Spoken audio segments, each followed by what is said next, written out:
Salut la famille madridista, bienvenue sur notre chaîne. Aujourd'hui, nous vous apportons les toutes dernières nouvelles de votre équipe préférée. N'oubliez pas de vous abonner à notre chaîne. Sans plus attendre, passons aux actualités. La grosse confidence de Kylian Mbappé aux Français du Real Madrid, la presse ibérique fait de nouvelles révélations sur Kylian Mbappé et sa future arrivée à Madrid. Peu à peu, on commence à y voir plus clair. Ce week-end, la presse espagnole a ainsi dévoilé de nouvelles informations sur l'avenir du Bondinois, et plus concrètement sur le calendrier qui l'attend. On a ainsi appris que les Merengues veulent annoncer sa signature lors de la première semaine de juin, et, si possible, le présenter dans la foulée, avant l'Euro. L'objectif est clair, frapper un énorme coup médiatique avec une présentation à la hauteur de celle de Cristiano Ronaldo à l'époque. Les Merengues veulent ainsi organiser un véritable spectacle pour présenter leur nouvelle star, et ils ne lésineront pas sur les moyens. De son côté, le célèbre journaliste Carlos Carpio, un des cadres dirigeants du journal Marca, a fait de nouvelles révélations. Mbappé voit les choses en grand. Le Bondinois aurait déjà parlé avec les joueurs français du club de la capitale espagnole,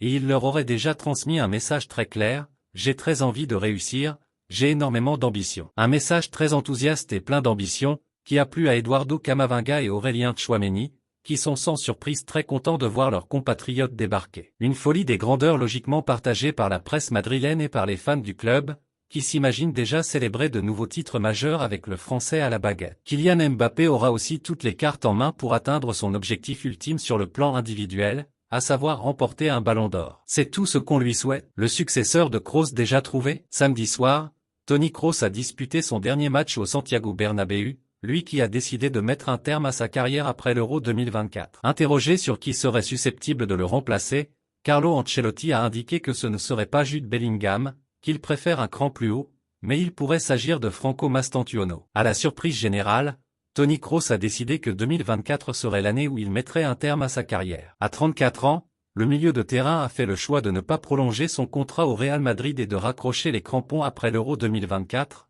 qu'il disputera avec l'Allemagne. Bellingham, plus proche du but adverse il est, mieux c'est, et son successeur ne sera pas Jude Bellingham. Non, Bellingham, plus proche du but adverse il est, mieux c'est. Pour Kroos, personne n'a ces caractéristiques sur le marché. On doit le remplacer d'une autre façon. Nous avons des milieux avec beaucoup de qualités différentes. On devra s'adapter, a déclaré Carlo Ancelotti. Le Real Madrid ne lâche pas Mastantuono. En effet, le remplaçant de Toni Kroos pourrait se trouver en Amérique du Sud. Comme indiqué par le journaliste Fabrizio Romano, le Real Madrid continue de surveiller Franco Mastantuono. Âgé de seulement 16 ans, le milieu de terrain est sous contrat jusqu'en juin 2026 avec River Plate. Théo Zidane va claquer la porte. Le milieu de terrain, âgé de 22 ans, devrait quitter le Real Madrid dans les semaines à venir. C'est la fin de l'ère Zidane à Madrid. La saison prochaine, il ne devrait, a priori, plus y avoir de membres de la fratrie Zidane au sein de l'écurie madrilène. Enzo, l'aîné, a déjà fait ses valises il y a un bon bout de temps, avant de vadrouiller puis de mettre sa carrière en suspense. Lucas lui cartonne à Eibar,